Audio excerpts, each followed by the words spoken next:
We've been told the poodle is a product of French fashion, but ancient DNA just exposed an 11,000-year-old secret that completely rewrites that history. This isn't just about a dog breed. It's about a genetic split that happened alongside the rise of human civilization. Today, we're looking at the evidence that proves the poodle's true origin is somewhere nobody expected. That matters because the DNA did not point to one smooth family tree. It pointed to two great branches, a western lineage, stretching through Europe and Africa, and an eastern lineage, spanning Asia, the Arctic, and the Americas. The implication is hard to ignore. Dogs were not standing still while human societies changed. They were moving with people, splitting with people, adapting to new lands, new food sources, and new pressures. The poodle, which later became associated with a polished European image, now appears against a much wider backdrop. Its story may have passed through the places most histories prefer to keep separate. The first shock is not just that the breed's past is older than expected, it is that the old map was too small. If dog lineages were already diverging at the dawn of farming, then the ancestry behind a poodle cannot be reduced to a single country, a single fashion, or a single origin myth. The genes preserve a movement older than coats, shows, and standards. They carry traces of migration, survival, and selection long before the modern poodle was recognized as a distinct breed. That is why this new evidence does more than correct a detail. It changes the scale of the question. Instead of asking where the poodle was simply from, the evidence asks how many worlds had to meet for the poodle to become what it is now. And once that question is open, the familiar answer starts to look far less certain than it once did. A name can hide a country in plain sight. For generations, the poodle has been dressed in French elegance, placed beside salons, portraits, and polished show rings. But one page at a time, a different trail appears. On February 28 March 2020, Poodle Report laid out a version of the history that pushes back against the French assumption. The poodle is said to originate in Germany, and its name is traced to the German word Poodle, meaning to splash or jump in water. That detail is not decorative. It points to a working dog first, a hunter built for wet ground, not a creature designed for courtly display. That single shift changes how the breed is read. If the word itself carries the memory of water, then the coat, the trim, even the silhouette start to look like later chapters, rather than the beginning. The image most people recognize today is not where the story starts. It is where the story was edited. And once that becomes visible, the argument over origin stops sounding like a matter of national pride and starts sounding like evidence waiting to be sorted. As noted in the 2020 study by Ali et al., PLOS Genetics, our understanding of poodle heritage often misses the mark when focusing on visual appearance alone. The debate isn't just about Germany or France, it's about the breed's recurring genetic influence. PetBR added another layer on the same date, describing the breed as a subject of dispute between Germany and France, where some traditions call it Poodle or Poudeline, meaning chafurdar, while others remember it as chien canard, the duck dog, because of its skill as a swimmer and hunter of ducks. That disagreement matters because it shows the controversy did not begin with DNA. Long before ancient genomes entered the discussion, the poodle already lived inside two competing memories. One memory places the breed in Germany, where a water dog earned its name through motion and utility. The other situates it in France, where the same animal became linked to elegance and a different cultural identity. Both stories describe the same dog, but they do not describe the same beginning. And that is where the investigation grows sharper. A breed can be admired in one country and refined in another, but those things do not automatically explain ancestry. The working life of a water retriever, the visual makeover of later centuries, and the national stories attached to the name all overlap, yet none of them fully settles the question of origin. Instead, they reveal how easily a familiar animal can collect multiple pasts. The German versus French debate is a historical distraction. As confirmed by genetic studies of early dog lineages, Bergstrom et al. 2020, the poodle's identity was shaped by migration and utility long before formal registration in 1874, UK Kennel Club. The German trace, the French claim, the water-linked name, and the old image of a duck dog all sit on the table now, but they do not resolve the mystery. They only make it more precise, because once tradition and etymology are separated, Something else has to answer for the poodle's deeper beginning. In a Roman tomb, a dog with the unmistakable outline of a poodle appears carved into stone around 30 AD. The posture is not dramatic. The body is compact, the coat suggested in careful lines, the head alert, the proportions closer to a working animal than a showpiece. It is the kind of image that forces a second look, because it does not belong neatly to the modern century, yet it looks strangely familiar. That detail matters because it pulls the inquiry away from a single birthplace and into a much older visual record. On 26th of March 2016, Dummies published a brief history of the poodle, noting that Romans had sculpted dogs resembling the poodle in tombs from about 30 AD, and that similar dogs also appeared on Greek and Roman coins. Those images do not prove a direct line to the present. They do something more unsettling. They show that a very particular body type, built for motion, utility, and close work with humans, was already circulating in the ancient world. Coins are not casual evidence. A coin passes through hands, markets, ports, taxes, and empires. When a certain silhouette survives on that kind of object, it suggests recognition, not accident. The same is true of funerary sculpture.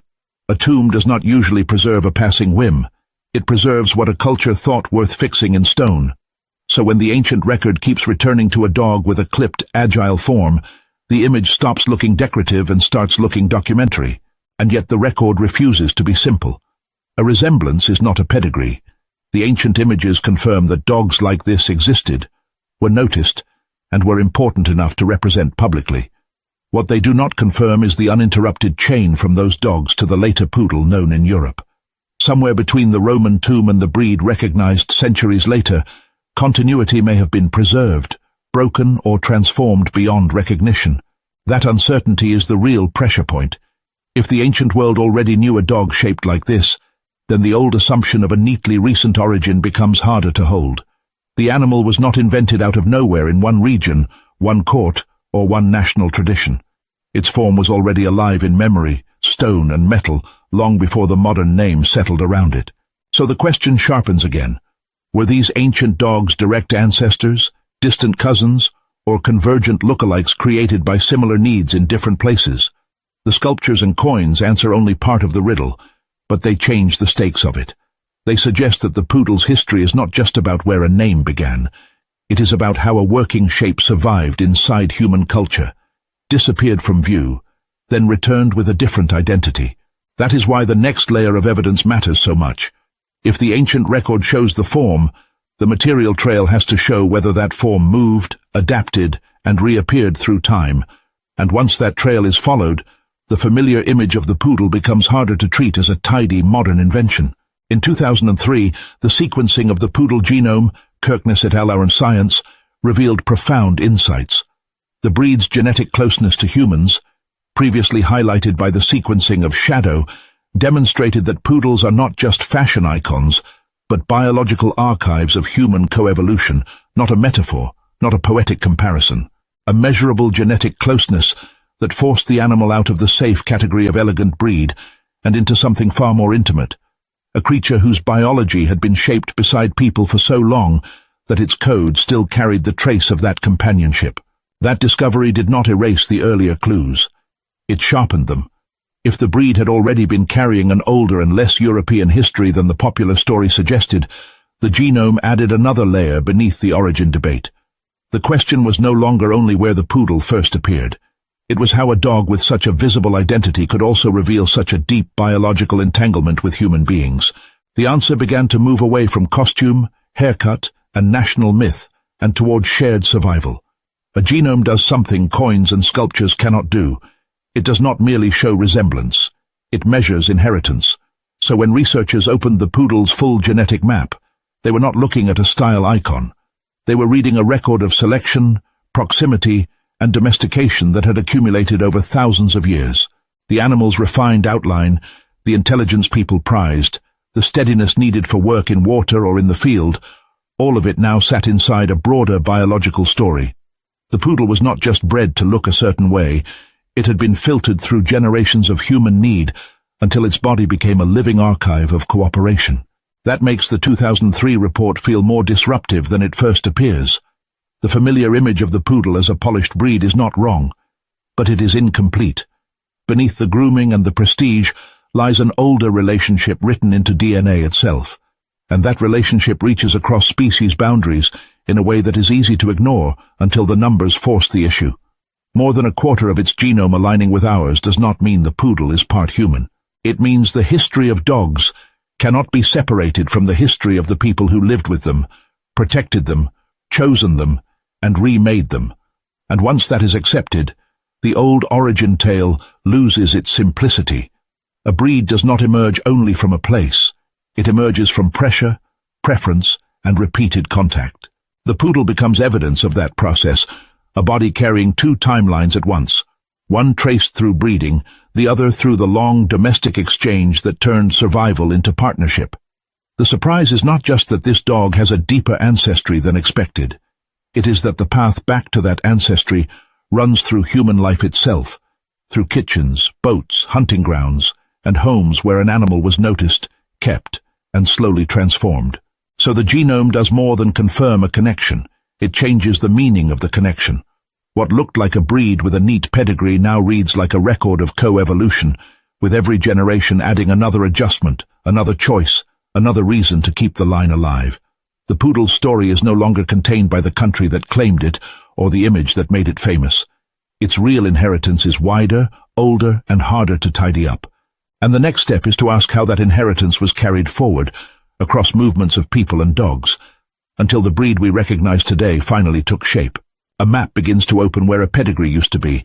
In the genetics published by Super on 30th October 2020, the trail of the first dogs no longer stayed fixed inside any single border. Their genomes moved with people, following the same routes, the same pauses, the same crossings that carried families into new land. That shift matters here, because the poodle is no longer standing alone as a polished European breed with a tidy birth certificate. It is standing inside a much larger drift of canines that traveled beside humans and kept pieces of those journeys inside their bodies. The super-analysis did not treat dogs as static decorations around human history. It traced migration lines and showed that some present-day breeds still hold mixed signals from different directions. The Samoyed is the clearest example in that report, a modern breed carrying European, American, and Siberian genetic traces at once. That single case changes the frame. It means a dog breed can preserve roots, encounters, and separations that outlast the people who carried them. A breed can be a living archive of movement, not a sealed chapter. Seen from that angle, the poodle's mystery widens. If one breed can retain marks of European, American, and Siberian ancestry, then the familiar image of the poodle as a purely localized outcome starts to look too small for the evidence. The dog in front of us may wear the styling of a later age, but its deeper structure belongs to circulation. Dogs traveling with hunters, traders, settlers, and households, adapting each time the human road bent in a new direction. The real question is no longer where the poodle was first named. It is what path made such a dog possible in the first place. Research published in Science by Bergstrom et al., 2020, confirms the split between Western and Eastern dog lineages, dating this diversification to 11,000 years ago, aligning with the dawn of human agriculture and social expansion. That is not a decorative detail. It places canine divergence beside one of the great turning points of human life, when settled farming changed how people lived, stored food, and moved across landscapes. The implication reaches straight back into the poodle story.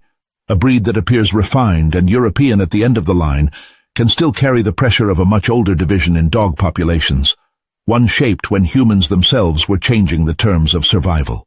That is why the poodle cannot be read as a simple national emblem. Its form belongs to a sequence of transfers. First the deep split in dog lineages, then the long pairing with migrating people, then the later filtering through regional breeding choices until one recognizable type emerged.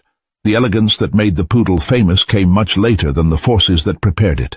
Under the curls and the show ring posture sits a record of movement, selection, and persistence that does not respect the story told by any one country. The confirmation is partial, but it is enough to alter the map. The poodle's roots now connect to a wider canine archive, one written in migrating bodies rather than in a single origin myth. What looked like a breed with a local beginning starts to resemble a survivor of continental exchange, carrying old roots inside a modern silhouette. And once that is visible, The final question becomes unavoidable. How did those inherited roots get narrowed into the distinct poodle we know today? And what was lost each time the breed was made more familiar?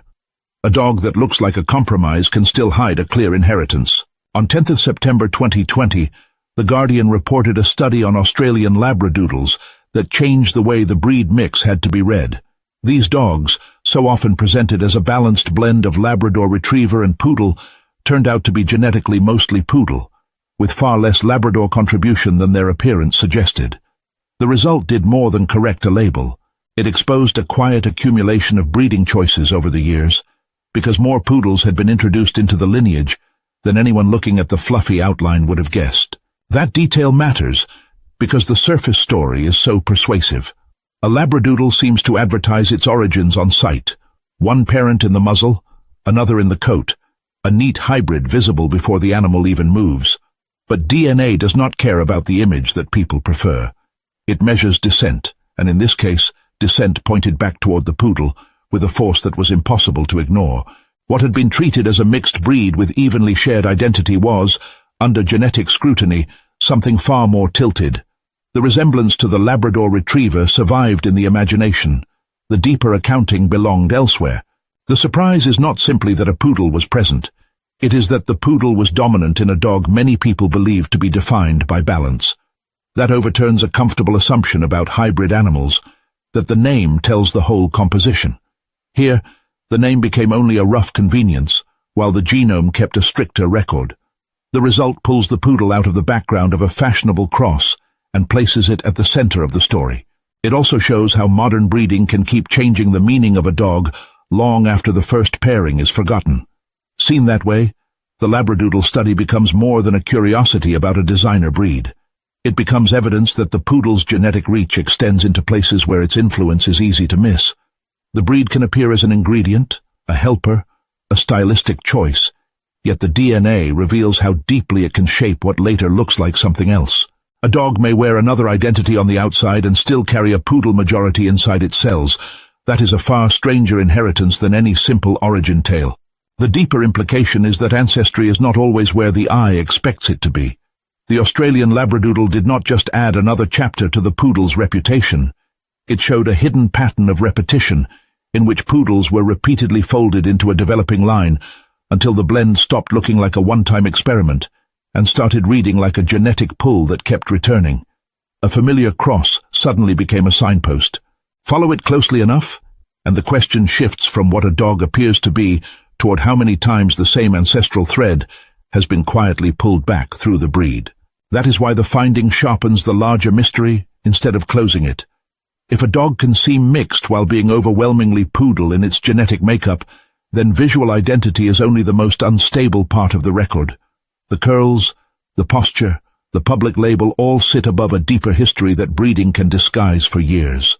And once that is clear, the Poodle stops looking like a static breed category and starts looking like a recurring genetic force, one capable of disappearing into modern forms while remaining unexpectedly dominant inside them. In a shelter photo, Ivory sat with the calm posture of a standard Poodle, her coat and outline giving everyone the same easy answer. Then the test came back, and the answer split apart. On 19th of March 2026, Directioner Dikas reported that Ivory was not simply what she appeared to be. Her DNA read about 70.8% Poodle and 29.2% Golden Retriever. A dog that had seemed visually settled suddenly carried a private arithmetic inside her body, one that no glance could have finished. That is the part people miss when they trust their eyes too quickly. A Poodle silhouette can feel final. The curls, the carriage, the refined shape of the head all invite certainty. But Ivory's result interrupted that certainty with numbers that refused to stay in a single category. She was still mostly Poodle, yet the remaining portion mattered because it showed that even a familiar form can be a living composite, not a sealed identity. The surface was not lying exactly. It was only incomplete. A second case made the pattern harder to dismiss. On 11th February 2026, Newsweek described a couple who rescued a puppy from a shelter and expected a simple answer from a DNA test. Instead, they found a mix that included 44% Poodle Istander, 25.3% Poodle, 10% Golden Retriever, 10% Terrier Boston, and 10.7% Pit Bull Terrier Americano. That is not a cosmetic blend. It is a genetic ledger with multiple entries, and each entry changes what the dog had seemed to be when seen in the kennel or carried home in someone's arms. The surprise in that report was not just the proportions. It was the way the test rearranged the story of the animal's origin in a single reading. What had been guessed from size or coat texture dissolved under analysis. The dog was no longer one tidy category mistaken for another. It was a crossing point, a body where several lines had converged and stayed visible only when the genome was asked to speak. Newsweek returned to the same tension again on 16th of March 2026, this time with another dog named Ivory. Everyone thought she was a standard poodle until the DNA test changed everything. The report said the dog carried 29.2% golden retriever, enough to expose how fragile visual certainty can be when biology is allowed to answer back. The public reaction made sense because the image had seemed so clear. But the test did not care about the image. It cared about inheritance. That is why these recent cases matter beyond the surprise they caused. They do not merely entertain with a reveal. They confirm a method. DNA can preserve what appearance smooths over, and in doing so it can correct the story a family thinks it knows about the animal sleeping at its feet. In Ivory's case, the number 70.8% did not erase the golden retriever portion. In the shelter puppy, the blend of poodle, golden retriever, terrier Boston, and pit bull terrier Americano did not reduce the dog to a single label. The test preserved complexity instead of flattening it, and once that is accepted, the older mystery sharpens. If modern dogs can wear one identity and carry another beneath it, then the poodle's history was never destined to remain a clean line on a pedigree chart. The breed's story was always vulnerable to concealment, recovery, and reinterpretation. These recent reports do not replace the ancient evidence. They make it more believable. They show that the genome still remembers what the eye forgets, and that memory can survive in a dog long after the story told about it has already hardened into fact. By the time the paper trail catches up, the poodle is already standing in history with an unusual kind of authority. On 5th July 2026, Pet BR noted something that changes the way the breed sits in the modern imagination. The UK Kennel Club recognized the poodle in 1874, the AKC followed in 1886, and the Poodle Club of America was formed in 1931. Those dates matter because they show a breed that entered formal canine culture early, long before today's arguments about ancestry were ever sharpened by genetics. The poodle was not a late invention dressed up by tradition. It was already organized, named, and institutionally visible when most of the public still knew it through work, grooming, and reputation. That early recognition also exposes the real shape of the mystery. A breed can be officially established and still carry a far older past than the documents around it. The museum labels, kennel records, and breed clubs do not create lineage. They only freeze one moment of it. That is why the old argument about whether the poodle belongs to Germany or France never fully solves the story. It explains part of the cultural inheritance, but not the entire biological road that made the breed possible. Genetics pushed past the border dispute and showed a lineage that had been moving, mixing, and adapting long before any registry put a seal on it. So the final image is not of a breed emerging from a single neat birthplace. It is of a working animal shaped by repeated human choices, by water tasks, by travel, and by selection across different communities. The coat, the frame, the intelligence, the precision in movement, none of that arrived as a finished package. It accumulated. It was refined because people needed a dog that could perform, endure, and stay readable to them in changing conditions. In that sense, the poodle became what history kept asking for, and that demand traveled farther than one nation. That is also why the ancient DNA findings land with such force. They do not merely push the origin farther back in time, they strip away the illusion that the breed's past can be reduced to a single flag, a single city, or a single moment of recognition. The genome says the poodle's ancestry was already layered before the modern breed had a formal face. What appeared to be a tidy origin was really the endpoint of a longer circulation of animals and people, of utility turning into identity, and of identity turning into heritage. Pet BR's 2026 account fits into that larger arc in a very specific way. A breed can be one of the first to enter kennel institutions and still remain archaeologically and genetically untidy. That tension is the point. It explains why the poodle has survived so many versions of itself without losing continuity.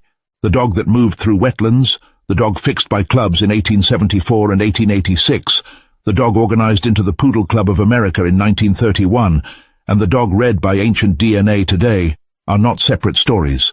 They are different layers of the same inheritance. And when those layers are placed together, the old question changes. It is no longer simply where the poodle came from. It is how a breed became visible, then official, then iconic, while carrying a history that never stayed in one place. That is the deeper answer hidden beneath the arguments about origin. The poodle did not begin as a symbol. It became one through movement, memory, and selection. Its ancestry was never just local. Its identity was built across time, until the modern breed could finally be named for what had been true all along, a living record of human history in motion.